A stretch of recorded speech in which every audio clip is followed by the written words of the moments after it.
Cheers. Cheers to a very interesting coffee. We just went down to the Korean 7-Eleven variant GS25 and got hazelnut long black with almond milk. But the almond milk is original almond milk, which we actually have in Australia, but it tastes like chocolate milk to me. We're in our hotel today because it's pouring rain outside. Yeah. So we didn't go out for a coffee, and we probably were going to do it here anyway because there isn't really much around. I've been having a bit of a journey the last few days/weeks. Yeah. So anyone that knows astrology probably knows about their Saturn return. And we are in the thick of it right now, but very close to being at the end. For people who don't know, Saturn Returns is a astrological event that happens a few times in your life. So Saturn returns to the placement that it is when you're born, or it was when you were born. So this can happen between the years of 27 to 30-ish, and then again making that 54 to 60, and then again for the next period of your life. So they say it typically takes around 3 years for Saturn to go through that position, to move through it. Everyone's a little bit different, and actually I've been hearing that Saturn's coming a little bit early for people, so they're more towards that 27 age when it is starting as opposed to 30 when it's starting. So Saturn is our teaching planet. It is a very harsh teacher. So when Saturn comes around, if you haven't learnt the lessons that it's been trying to teach you, it will kind of kick you up the butt so you do learn it, which has definitely happened for Adam and myself. And we've said before, if you're on the right path, it feels like this big acceleration in that path because you're dropping away those boundaries or those beliefs and attitudes that are holding you back. But if you are not on the right path, again, it's that big kick to get you onto the right path, which means that you have to leave your old life and these old belief patterns that aren't serving you anymore, but that can be a very challenging process to go through. I think backpedaling a little bit, we kind of met right at the start of our Saturn return, probably a year before our Saturn return started, and that sort of like snowballed into getting married and Buying an apartment. yeah, like all of those sort of life things that you do. A lot of people have kids, and is in the third house in Pisces, and that is a lot about learning to be an authoritative communicator and being reflective. And I think I was doing things in life that weren't aligned to that. For example, when I was bodybuilding. So I've had a lot of health challenges. Been experiencing IBS, so irritable bowel syndrome. And I've had like flare-ups, and just managing that has been super difficult because I didn't go down the Western society route of getting diagnosed. I've kind of just self-managed it because I don't typically agree with how they can work with things, if I'm being totally honest. So I like to look at my health through like the Eastern lens. So I do like a lot of energy work and practice. I'm currently going through a Saturn retrograde, and this is the last one for my Saturn return, and my IBS has flared up again after about 3 or 4 months. I've been experiencing, just pretty severe constipation for the last sort of week. Why am I putting this out there? I don't really know. I think it's important to be vulnerable about your journey. I think this could help someone, like I feel like I'm a pretty strong and tough person, but this has really made me feel so burnt out spiritually, just mentally and emotionally too, just being super constipated. But it can be quite scary because IBS is like, it's a condition where you feel so much fear within your body because your nervous system's just cooked. So it's an issue with the gut-brain axis. Your gut is perceiving some stress and your brain goes into like hyper alert. So I've been constantly trying to like calm myself down, and when I get into that high state of stress, it's making my gut just go crazy. And it's been super hard for both of us. Like Ssarah even trying to support me through it has been challenging. Metaphysically, IBS-C, which is constipation, means that I'm holding on to stuff. And it literally started like a week ago, which was when this retrograde started. So it's like perfectly divine. I see it as still have things to let go of, like things from the past, memories, stories, beliefs. I did some journaling this morning and I'm feeling a lot better, a lot more in that place of catastrophe. I'm doomed, kind of. I don't know if someone's listening to this and they might take something from it, but I felt like it's important to be vulnerable in your own journey too. Like we jump on here every day and we talk about manifesting and, you know, all of these like high energetic things, but at the same time, we all go through difficult times, and I wanted to just get on here and say that I have been going through a seriously difficult time for like the last 12 months, even though there's been so many highs. But this like health challenges and just going through this Saturn returns is such a good thing, because I am such a different person from who I was 12 months ago. And I'm super grateful for Saturn and the teachings of Saturn and this Saturn return. But in saying that, I am excited for it to be over soon. Yeah, that's where I'm at. I've had a lot of interrupted sleeps at night, waking up at 2 a.m. with just fear and pain in my gut and not being able to sleep, and just like anxiety and depression and just so many things from the past that I'm shedding.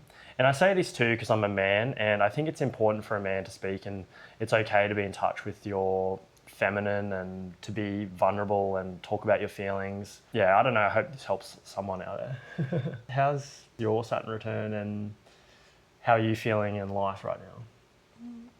Well, so typically during your Saturn returns, depends what house that you're in. So there's 12 houses. Mine is in the 10th house, which is all about legacy and career. And Adam, you mentioned yours was in the 3rd house.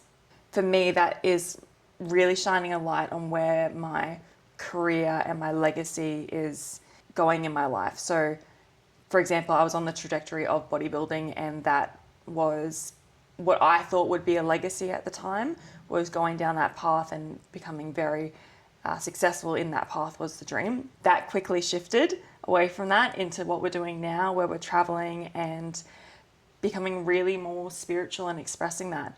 I think, but prior to my Saturn returns, I was having a lot of but I was having a lot of challenges expressing spirituality. I felt a lot of shame in it, and I felt like it really wasn't safe.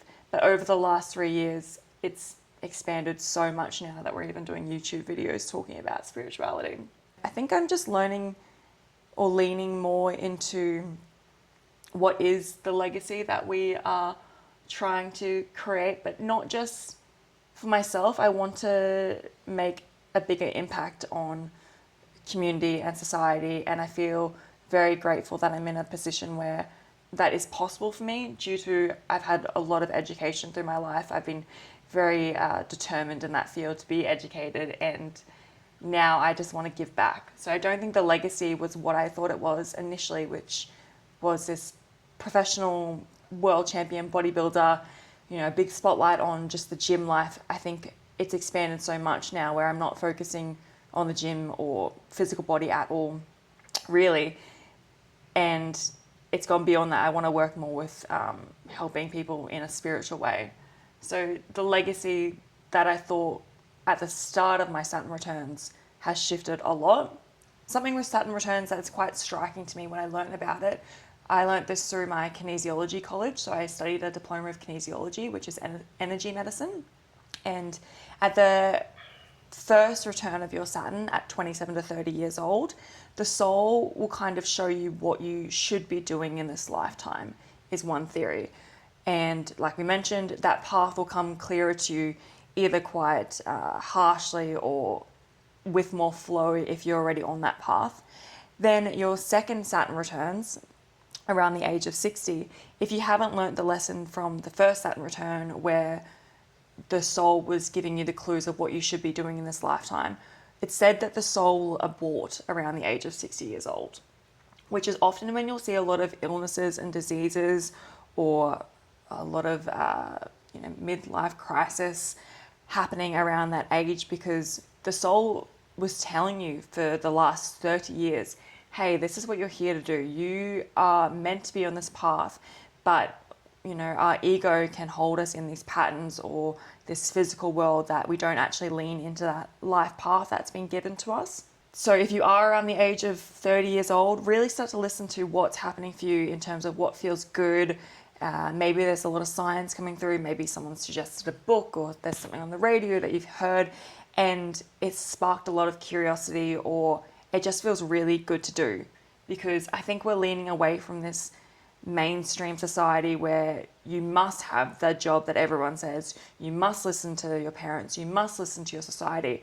I know that we've stepped away from that, and I feel like it's collectively getting more and more away from that traditional way of thinking. So if you're around the age of 30, listen to those clues. The soul is definitely giving you the answers. And if you are past that age and you're still not feeling aligned, maybe have a think back when you were 30. What was happening for you? If you're in the age of 60, if you're really not on the path, maybe this is a bit of a wake-up call in a more direct way to say that the soul has its plan as well as the ego. You're not entirely the ego. The ego is actually part of the soul, so you can't ever get rid of the ego, and you wouldn't want to, because that's what we're experiencing here on Earth. But the soul's mission and what it is here to do on Earth would feel so, so good when you are leaning into it. Everyone's Saturn returns is so different. Yeah, if you're creeping up to that age, it's good to know what your Saturn return might be, so you can use your birth date and where you're born, can figure that sort of stuff out. But it's huge. It's like Sarah was saying, Saturn is the masculine teacher. So if you're not on the most aligned path, it kind of is just a big kick up the bum. I wouldn't say that I've been avoidant in the things that I haven't looked at, but I've had a lot of different things happen up until this point in my life. Like, my life's changed so many times, and I guess I was living kind of a wounded ego trajectory with what I was doing with bodybuilding and stuff like that. But I also take these lessons as the highest, most grandest value, because I know that I'm here to communicate. And I believe that these lessons and hard times have just given me so many life lessons to share with others. And that's what I wanted to do today, was to just sit here, be vulnerable, tell everyone that I've been experiencing these things, like everyone does. Like, everyone goes through some hard times, and it's easy to think and look at other people and go like, oh, I'm the only one going through hard times. But everyone has such an individual journey, and it's part of life to go through pain. So it's good to talk about it too. So if anyone's watching this and they're going through some sort of pain, like, reach out to us and we're happy to talk to you. Like, that's why we're doing this. We want to help people. We want to share like wisdom and love and true vulnerable sort of just information and stories with people. So if you're watching this and you are isolated, or you're alone, or you don't have support, just send us a comment or send us a message, and I'm happy to chat. Yeah. We're also very by ourselves, so we are so happy to have the chats. Yeah. It's just us in Korea right now, and I think we've spoken to less than 10 people probably in like a month. Yeah, and it's important to remember that it's never a punishment if you're on the wrong path. It's not like you're doing the wrong thing, because as human beings, our number one thing is that we have free will. So we have free will to do whatever we want. So God, the creator, the divine, will love us no matter what. And it's up to us to see through the ego and go like, what does my soul actually want? Like, what is my soul's path? And that's why these Saturn returns or an identity shifts can be so hard, because you feel like you know who you are. Maybe you're looking at your ego and saying, maybe that's not who I want to be. That's what my experience was with bodybuilding. When I said to Sarah, I remember one day I was in the kitchen and I said, babe, I don't think I want to bodybuild anymore. I don't think I can. I reckon the next week I just was the worst, like the most depressed I've ever been, because I thought I was this person for so long. And then I looked in the mirror and I realized, like, at a soul level, which is great for me now, but at the time, at a soul level, I was so torn, because I knew that my identity was just crumbling. And it is literally the scariest thing, because the ego's biggest fear is the unknown. So when you look at that and go, no, I want to be someone else, and you have to start having an identity shift, you need to have so much bravery and courage to actually go through that. And you need to, have practices and have support to get through something like that, because that's true growth. And that's what the soul wants. The soul wants you to find the most aligned path and go towards that. Let us know how that resonates with you and what you are currently going through in your age of Saturn returns, if this applies to you, or maybe it's coming up, maybe it's just past. How does this information apply to you? Hopefully it shines a light on some event that happened to you or a change of course of life, because learning this information for us has definitely allowed us to give us more compassion for ourselves. That we're not just going through this really tough time. There's bigger movements going on. There's bigger astrological effects that are affecting us. Yeah, for sure. Yeah. And just know that it's okay to be vulnerable. It's okay to have bad days. And if you ever need support, just reach out, because as humans, we're here to have community and connect with people. And isolating and not talking is definitely not what we should be doing. So reach out to us if you need help, and please subscribe to our journey. We have coffee chats every single day where we talk about anything. Mostly spiritual stuff. Mostly spiritual. Like today we kind of went down like our own journey. So you'll hear stories from us and topics that we love to talk about. We'll see you tomorrow. Anyway, bye. Bye. See ya.